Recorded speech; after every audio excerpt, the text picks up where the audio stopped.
오늘 말씀을 통하여서 생명을 얻는 도를 우리가 배우게 됩니다. 구원의 요체다, 이렇게 제목을 생각해 봤습니다. 그리고 그 구원의 요체가 그리스도 예수의 말씀을 듣는 것이다. 오늘 보면 보내심을 받지 않으면 전파하는 자가 없고, 전파하는 자가 전하지 않으면 들음이 없고, 들음이 없으면 믿음이 없고, 믿음이 없으면 주를 부름이 없고, 주를 부름이 없으면 구원이 없다. 이렇게 6가지가 마치 사슬에 얽혀 있듯이 이렇게 긴밀하게 말씀으로 아주 강조되어 나타납니다. 보내심을 받지 않은, 보내심이 없으면 전파하는 사람이 없고, 전파하는 사람의 전파가 없으면 들음이 없고, 들음이 없으면 믿음이 없고, 믿음이 없으면 그리스도를 부르는 부름이 없고, 그 부름이 없으면 구원이 없다. 지난주에 13절의 말씀에 보면 누구든지 주의 이름을 부르는 자는 구원을 받으리라 라고 이렇게 말씀했습니다. 주의 이름을 부르는 자, 이것은 우리는 그저 평범한 서술같이 여기지만은 초대교회에서 예수 믿는 사람들을 이렇게 호칭했습니다. 주의 이름을 부르는 사람들, 주의 이름을 부르는 자들, 주의 이름을 부르는 자들, 이렇게 호칭과 같이 사용된 것입니다. 저 예수쟁이들은 주의 이름을 부르는 자들이야.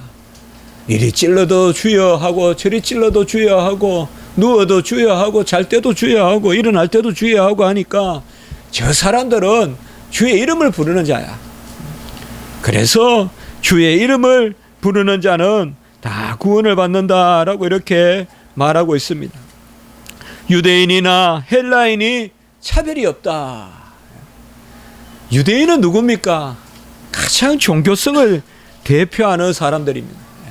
아브라함, 이삭, 야곱, 그 민족 자체가 하나님의 부르심으로 시작된, 그래서 선민이고, 이 유대인들은 오직 유일신을 믿는, 세상에서 유일하게 유일신을 믿는 바로 나라가 유대인들이란 말이에요. 야훼, 우리 여호와 하나님을 믿는 이 유대인과 헬라인들은 또 누구예요? 가장 문화가 발달한 그러한 나라입니다.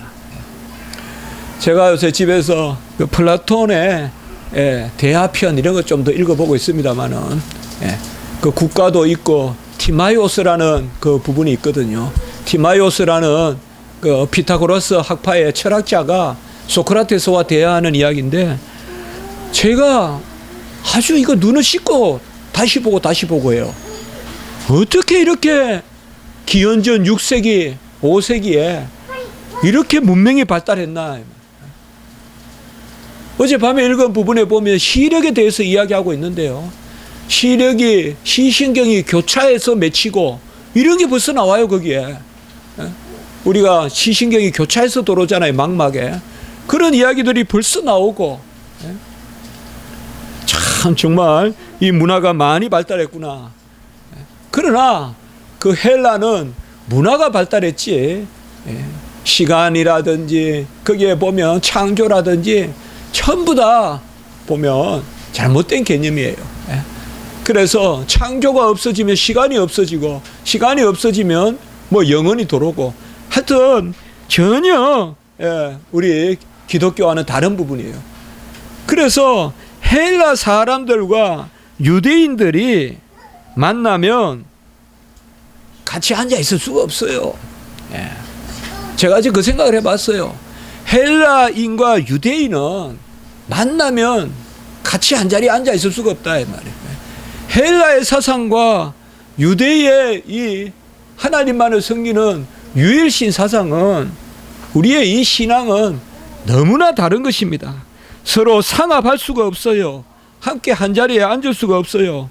그러나 그들이 아무리 문화가 다르고, 그들의 심지어 그들이 가져온 종교가 다를지라도, 이제 예수님의 이름만 부르면, 이 주의 이름을 부르기만 하면 다 구원을 받는다라고 이렇게 말씀하고 있습니다. 초대교회 성도들은 예수 그리스도가 모든 사람의 주가 된다, 그것을 전파했습니다. 어떤 사람에게만 주가 되는 것이 아니라 모든 사람의 주가 된다. 12절에 보면 한 분이신 주께서 모든 사람의 주가 되사, 모든 사람 누구든지 주님의 이름을 부르기만 하면 국경을 넘어서 인종을 넘어서 언어를 넘어서 바로 예수 그리스도가 주가 된다는 것을 말씀하고 있습니다. 이제는 서로 떡을 떼고 나누는데 헬라의 떡을 유대인들이 먹고 유대인들의 떡을 헬라인들이 먹고 또 저 아프리카 구브로의 떡을 헬라인들이 먹고 유대인들이 먹고, 이것이 초대교회입니다. 여러분, 가정이 편안하려면 이 식탁 교제가 잘 돼야 되거든요. 식탁이 원만해야 돼요. 식탁에서 서로 교제가 뭐 밥 먹었나 뭐 그 말만 하고 그냥 잘 먹었단 말도 안 하고, 사실 우리나라 식탁은 참 침묵이 흐르는 걸 넘어서서 긴장이 돌죠.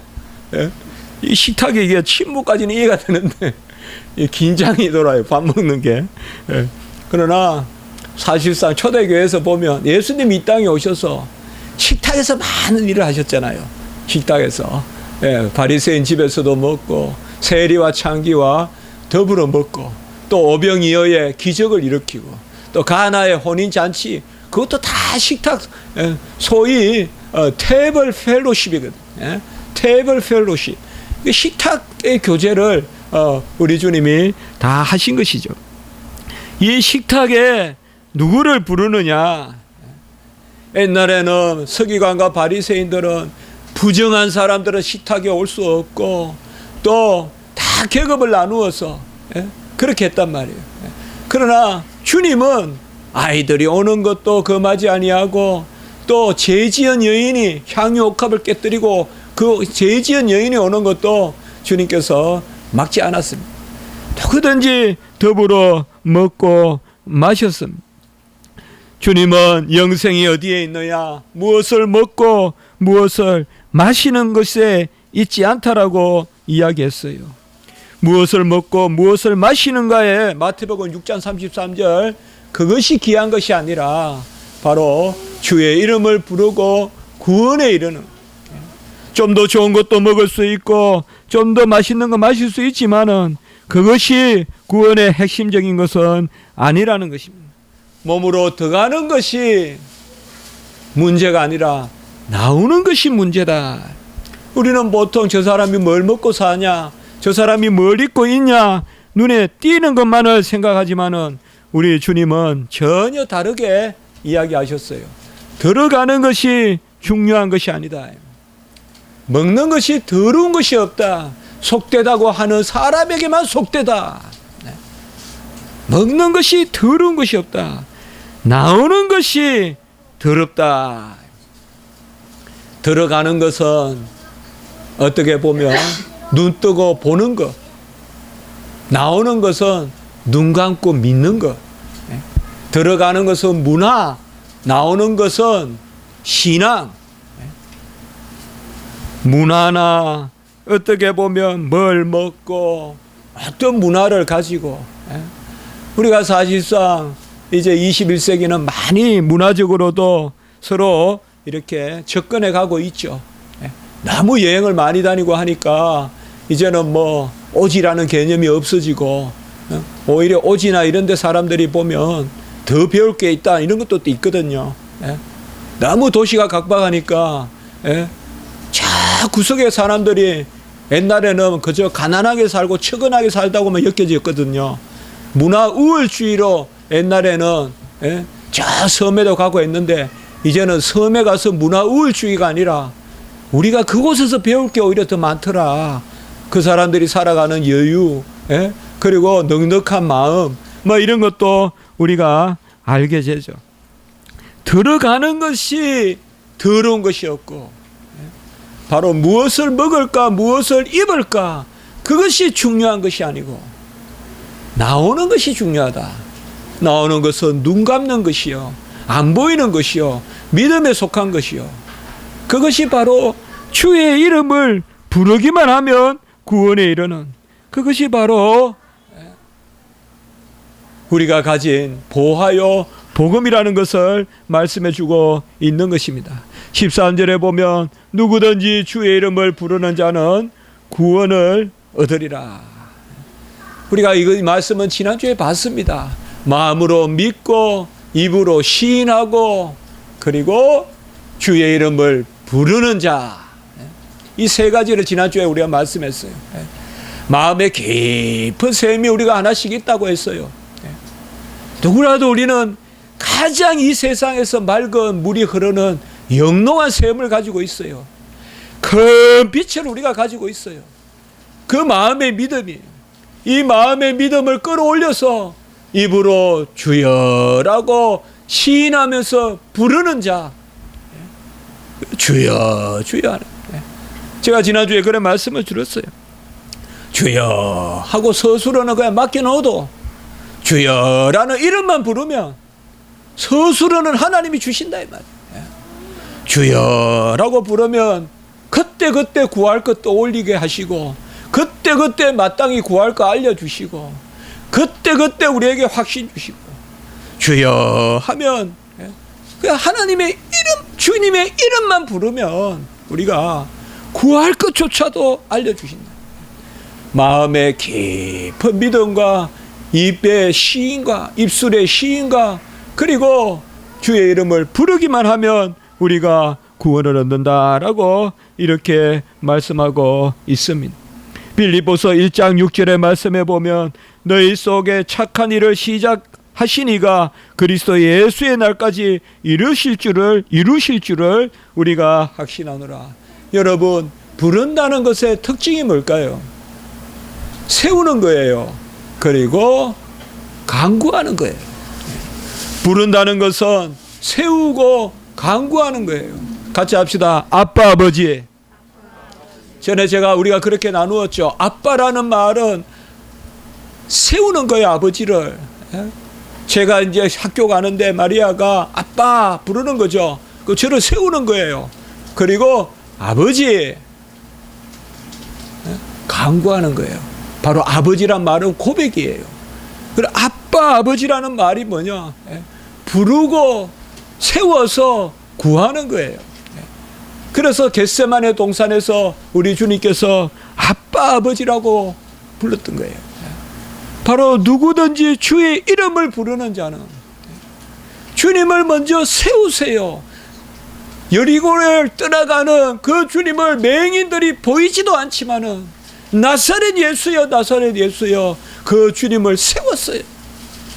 길 가는 주님, 바쁘신 주님을, 해당장 야이로의 딸을 고치러, 그리고 내려가는 우리 주님을 바로 12의 혈류병 환자가 불러서 세웠어요. 삭개오가 주님을 불러서 세웠어요.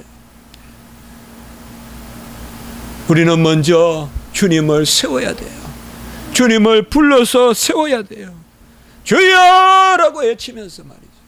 도무지 우리 주님이 서지 않을 수 없을 만큼 보이지 않는 가운데서도 맹인도 불렀단 말이에요. 맹인도 불렀어요. 나사렛 예수여, 네가 무엇을 원하느냐?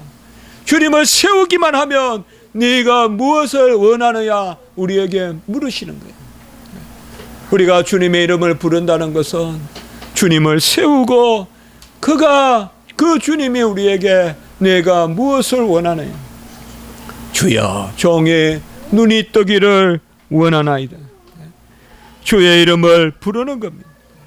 주의 이름을 부른다는 것은 금방 빌립보 1장 6절의 말씀을 보았지만 착한 일을 시작하시는 분이 끝까지 그 일을 이루시는 것, 그것이 부르는 것입니다. 부른다는 것은 그저 불러서 흥정하라는 것이 아닙니다. 불러서 내 이야기하라는 것이 아닙니다. 바로 주님을 부른다는 것은 모든 것을 맡기고 모든 것을 의지하고 우리는 주님을 세우기만 하면 돼요.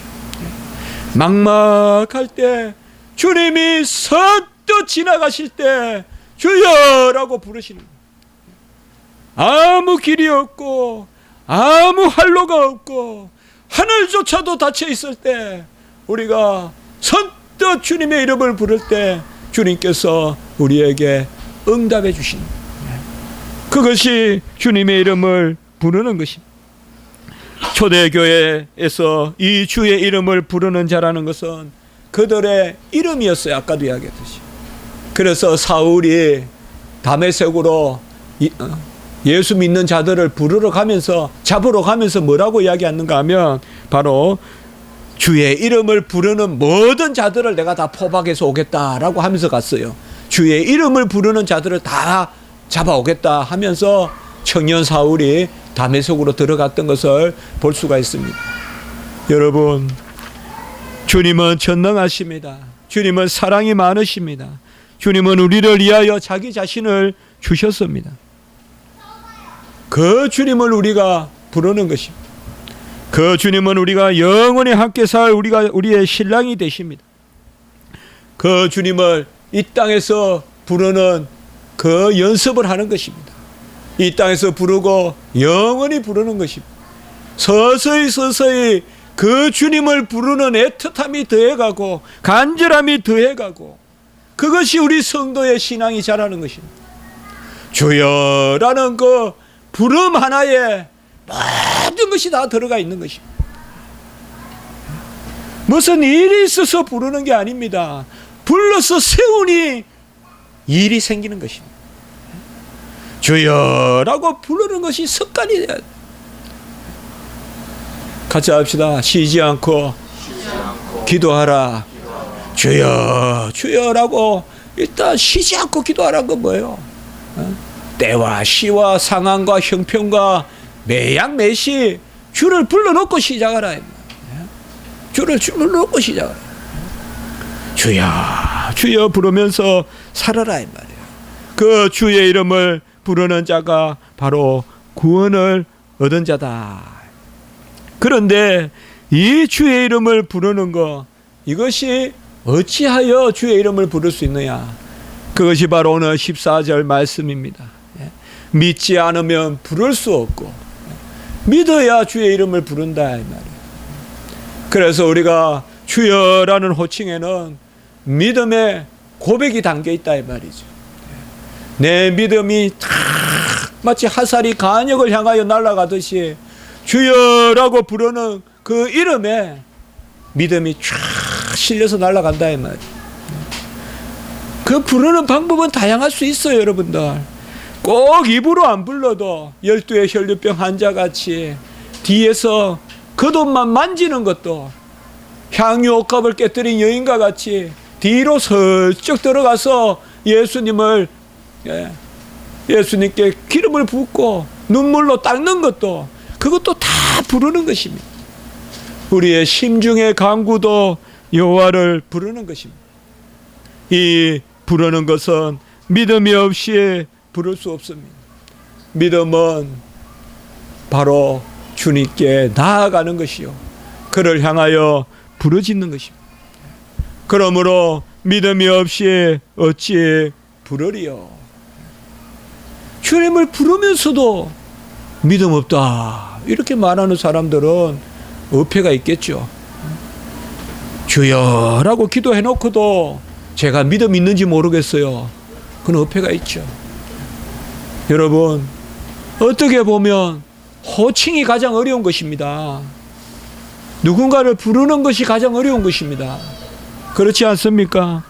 우리가 주여라고 부른다면 그것은 이미 믿음을 가지고 부르는 것입니다.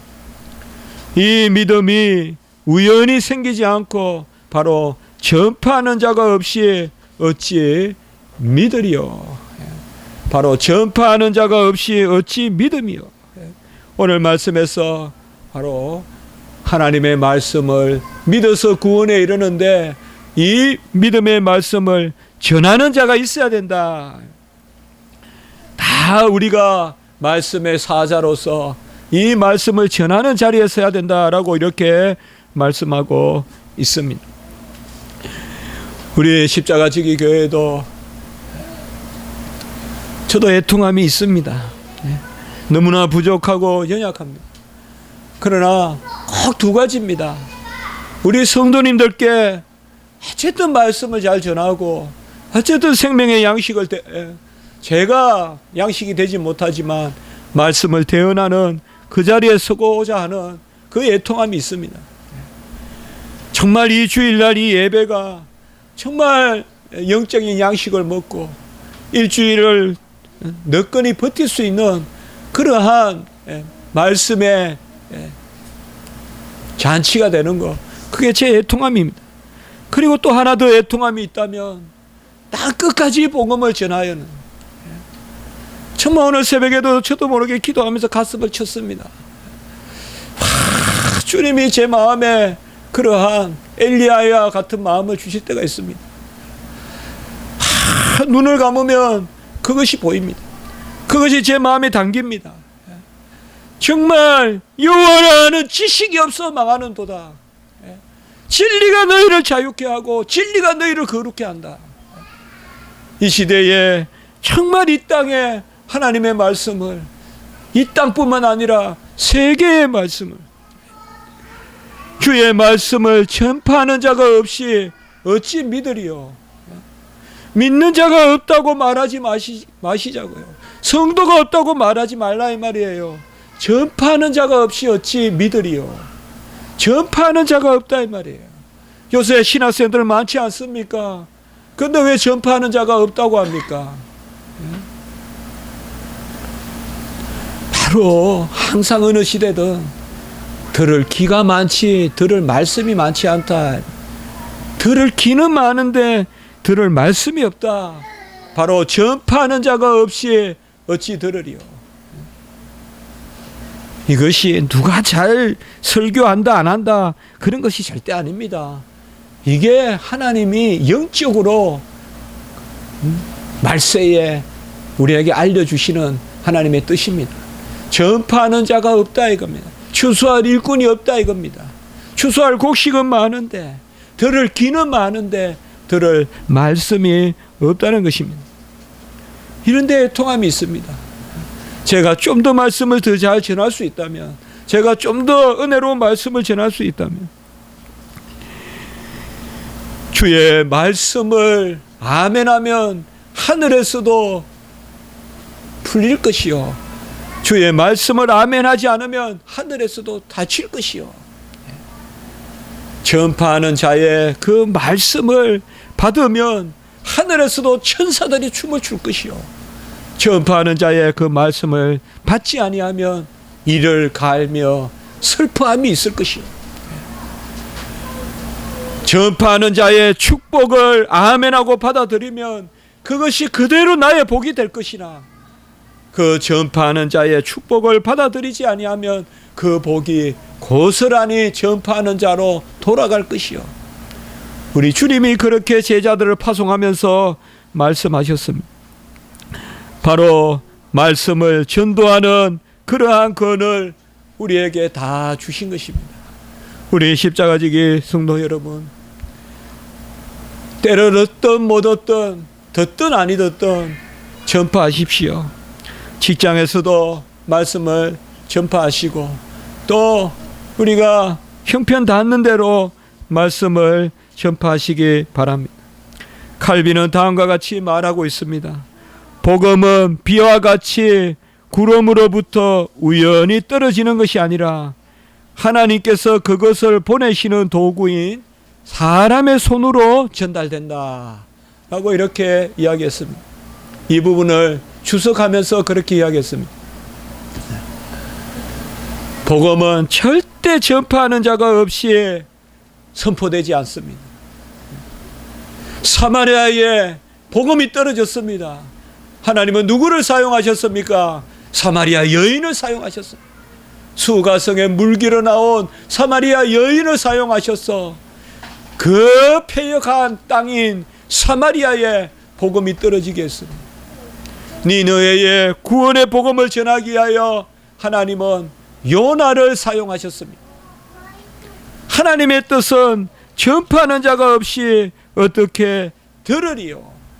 꼭 전할 자를 세우는 것입니다.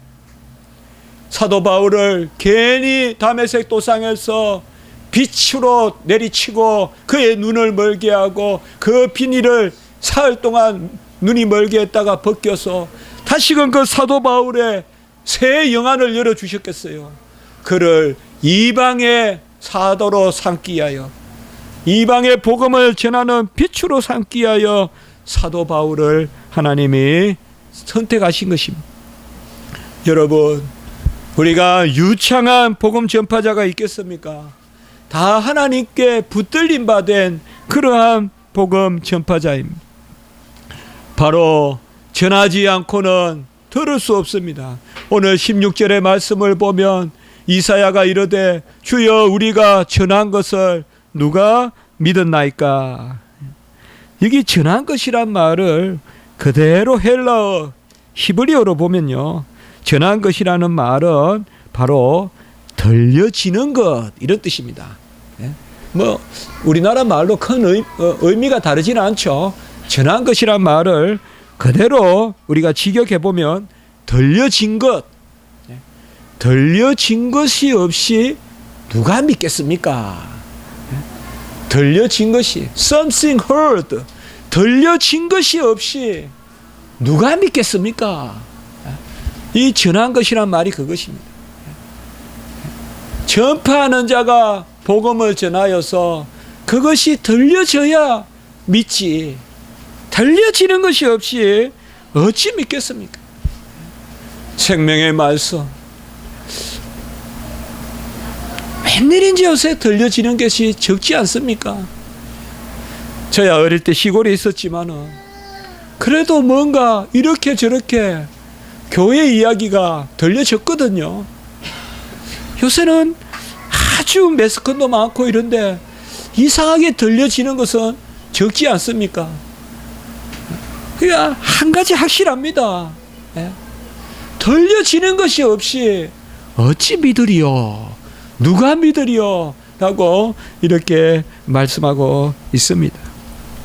우리는 다 복음의 아름다운 소식을 전하는 발과 같습니다. 15절의 말씀에 보면 아름답도다 좋은 소식을 전하는 자들의 발이여라고 이렇게 말하고 있습니다. 하나님이 예쁘게 보는 발은 하나라는 것입니다. 그것은 복음을 전하는 자들의 발이 예쁘다라고 그렇게 말씀해 주고 있습니다. 종교개혁은 새로운 말씀을 만들어낸 것이 아닙니다. 종교개혁은 있는 말씀을 제대로 전하는 것, 프리칭, 설교하고 티칭, 가르치고, 그리고 교회 밖에서는 딜리버링, 바로 복음을 실어서 나르는, 그것이 바로 종교개혁입니다. 부정한 종이 내일 총회에서 종교개혁과 복음전도라는 제목으로 내일 총회에서 강의를 합니다. 오늘 말씀과 참 거의 맞는 그런 말씀이겠죠. 거기 원고의 일부에 이런 종교개혁의 부분이 있습니다. 종교개혁자들, 특별히 제가 칼빈의 책들을 많이 이렇게 읽으면서 가장 칼빈이 강조하는 형용사가 4가지가 있어요. 4가지가 있어요. 우리 한번 라틴어로 해볼까요? 같이 합시다. 푸라. 푸라라는 말은 순수한, 순수한 말씀, 순수한 지식을 전한다. 때 묻은 것이 아니다 이 말이에요. 순수한 복음을 전한다 이 말이에요. 그게 종교개혁이에요. 두 번째 같이 해볼까요? 사나. 사나라는 말은 바로 생명을 살리고 건전한, 바로 잎사귀가 살아나는 그러한 복음, 그 복음을 전한다 이 말이에요. 그리고 또 같이 해볼까요? 솔리다. 바로 단단한, 이거 순수한 말도 됩니다. 이 말씀은 아주 반석과 같아서 단단한 것입니다.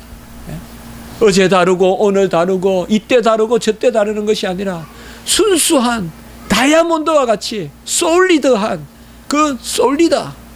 그 복음입니다. 마지막 한 가지 같이 해봅시다. 베라.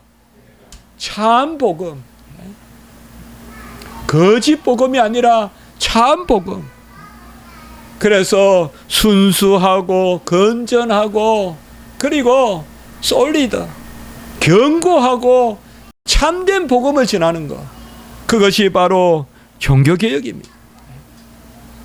말씀을 바로 전해서 그 말씀을 듣지 않고 어찌 믿으리요? 믿지 않고 어찌 부르리요?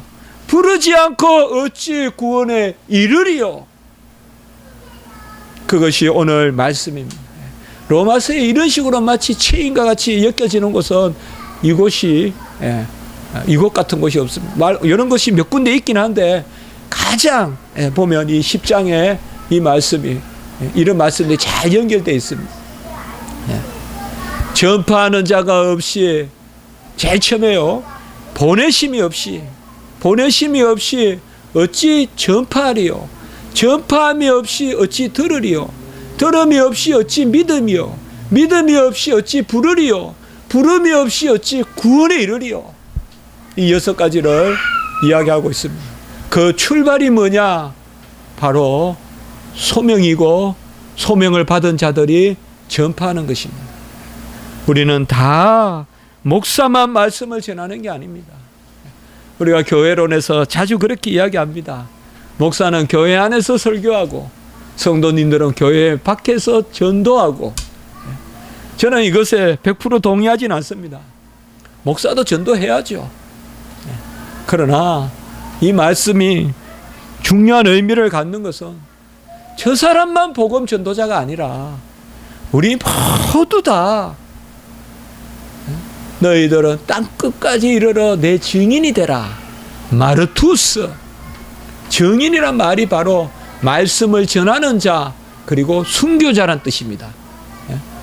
이 증인이란 말이 이것은 직분자에게 준 것만 아니라 모든 사람에게 모든 사람이 다 흩어져서 너희는 복음을 전하는 자가 되라. 예수님 보세요. 38년 된 병자도 사마리아 여인도 이게 예수님의 이 땅에 오신 새 시대를 여는 복음의 시대를 여는 그러한 역사인 것입니다. 예수님 당시만 해도 바리새인과 서기관들만 말씀을 입에 담고 다녔지 그들만이 말씀을 가르쳤죠. 그러나 예수님이 와서는 이제 그게 아니다 이 말이에요. 누구든지 구원을 받고 누구든지 영접하는 자는 다 예수님의 말씀을 전하는 자들이다라고 이렇게 말씀하고 있습니다. 우리 교회가 아름다운 복음을 전하는 그러한 발로 사용되는 그런 교회가 되기를 저는 바랍니다. 우리 성도님들께서도 함께 이러한 소망을 이루어 갔으면 좋겠습니다.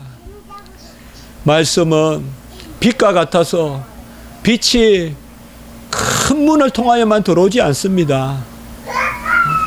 작은 창문이 작은 그러한 구석에 어떤 혼문 같은 게 하나 작게 열려 있어도 온 방안이 밝아집니다.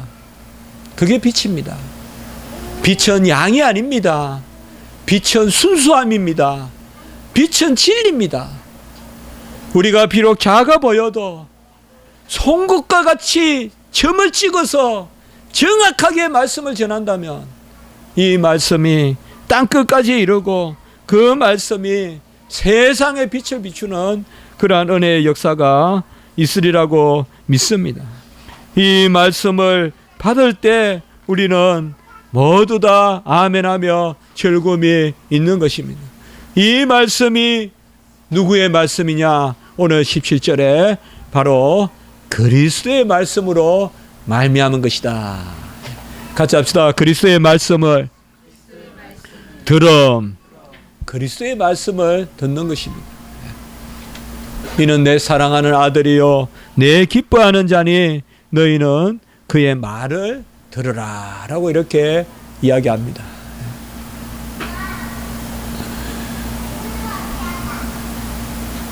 제가 이번 주에 또 저 전주 서문교회에 부흥회를 갑니다. 월요일부터 목요일까지 4일간 부흥회를 합니다. 전주 서문교회는 전주에서 가장 먼저 세워진 교회입니다. 아마 120년이 넘었죠.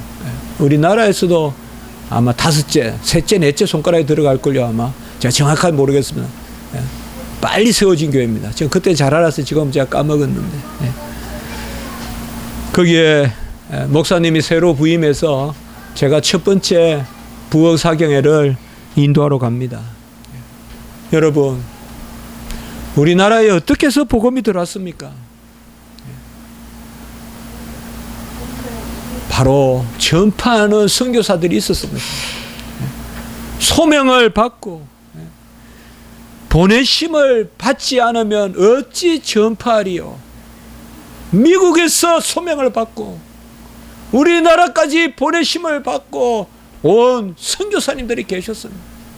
토마스 선교사님은 저 스코틀랜드, 저 영국의 웨일즈에서 오셨고요. 미국에서 아펜젤러, 우리가 언더우드 다 오셨어요. 그 보내심을 받고 우리나라에 오셨어요.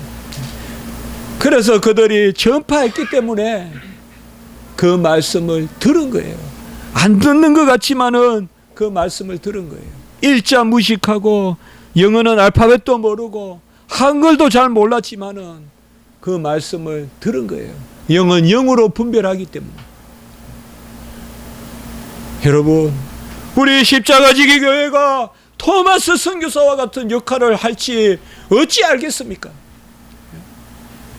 우리 십자가지기 교회가 토마스 선교사, 그 대동강변에 순교하신, 한국 땅 밟아보지도 못하고 해변가에서 순교하신, 그러나 그의 육신은 한국 땅을 밟아보지 못했지만 그가 들고 온 성경은 한국 땅으로 들어왔지 않았습니까? 우리 십자가지기 교회가 이런 일을 할 줄 어찌 알겠습니까?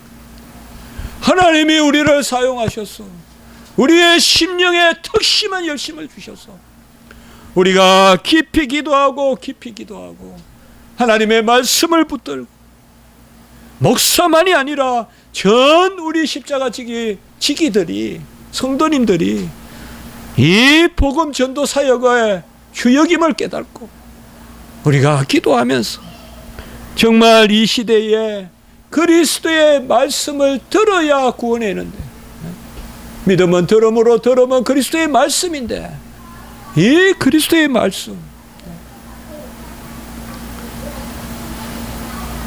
요새 저는 새벽 예배 때 또 빌립보서 그 말씀, 그리스도의 찬송시 전하지만 한 절 한 절 하면서 정말 제가 많이 은혜를 받습니다. 한 절씩 보거든요, 새벽 때. 그 빌립보서, 여러분들 꼭 빌립보서 지금 2장 5절부터 물론 계속 보시겠지만 2장 5절부터 꼭 또 좀 자주 보세요. 지금 오늘 2장 9절까지 했습니다. 빌립보서 말씀.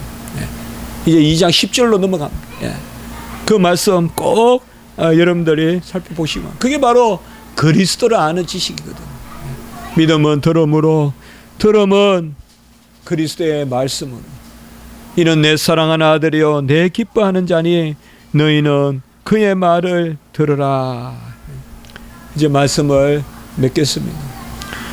여러분, 주여라고 부르시기 바랍니다. 주님의 이름을 부르기만 하면 주께서 우리의 간구에 응답하실 것입니다. 부르기만 하면 주님이 마땅히 우리가 원하는 것이 뭔지 아실 것입니다. 알고 부르고 원하는 것이 있어서 부르고 그것은 간절함이 떨어지는 것입니다. 진짜 부를 때는 무엇을 구하여 할지도 모를 때 부르는 것입니다. 부를 수 없을 때 부르는 것입니다. 주여라고 부르면 주님이 지금 내 형편에서 무엇이 가장 필요한 것인지, 이스라엘 백성들은 알고 외치지도 않았어요. 하도 노예 생활이 힘드니까 그냥 부르짖었어요. 우리가 이렇게 힘듭니다. 그들은 여호와를 잘 섬긴 백성이 아니에요. 400년이 지났기 때문에. 그러나 잘 아실 것은 하나님은 그들이 택한 백성이라는 걸 아시고 그들이 여호와를 부르지 않더라도 그 가운데서도 그들의 신음을 들어주셨어요. 그거 아셔야 돼요, 여러분들. 하나님은 내가 여호와의 이름을 부를 그 힘이 없어도 우리의 고난과 간구를 기억하세요. 그거 다 하나님께 맡기는 거예요. 여호와께 맡기고 부르면 우리가 마땅히 행할 일을 알려주시고 마땅히 구할 것을 알려주시고 우리가 필요한 것을 우리의 신음을 여호와께서 들어주실 것입니다. 이러한 모든 은혜가 주님을 이름을 부르는 은혜가 우리 성도님들에게 풍성하시기를 주의 이름으로 축복합니다. 기도드리겠습니다. 거룩하고 자비로우신 하나님 아버지, 은혜와 사랑을 진실로 감사합니다. 주님께서 보내시고 전파하게 하시고 그 말씀을 듣고 그리하여 불러 믿어 구원에 이르는 믿어 불러 구원에 이르는 그 은혜를 우리에게 알게 하시니 감사합니다. 우리가 부족하고 연약하지만은 주 예수 그리스도의 이름을 부르기만 하면 우리가 다 구원에 이르는 그 은혜 가운데 있는 줄 믿습니다. 우리 성도님들 불쌍히 보시고 한 영혼을 주님께서 살피시고 보호하시고 인도하시고 그 마음의 신음과 간구와 애통과 소원을 들어주시며 특별히 우리 김전도사님 불쌍히 여기셔서 인도하시고 하나님 이때 은혜를 더하여 주셔서 그 종의 신음과 간구를 들어주시고 하나님 고통을 하나님 가져가시며 채찍에 맞음으로 남을 입었다고 하셨사오니 아버지여 찢긴 살과 상한 살과 그 흘리신 피와 그 물로 모든 함부들이 채워질 수 있도록 그 나쁜 것들이 새롭게 될 수 있도록 하나님 도우시고 인도해 주시옵소서. 간호하시는 우리 부모님들 불쌍히 여겨주시고 애통하는 그 심령에 한량없는 위로를 더하여 주시고 신령한 아버지의 기쁨이 위로가 떠나지 않도록 주여 도와 주시옵소서. 여호와를 즐거워하는 것이 힘이라고 했으니 우리 김전도사님 그리고 온 가정이 여호와를 즐거워함으로 힘을 얻어 이 어려움을 이겨갈 수 있도록 도와주시옵소서. 구주 예수 그리스도 이름으로 감사하며 기도드리옵나이다. 아멘.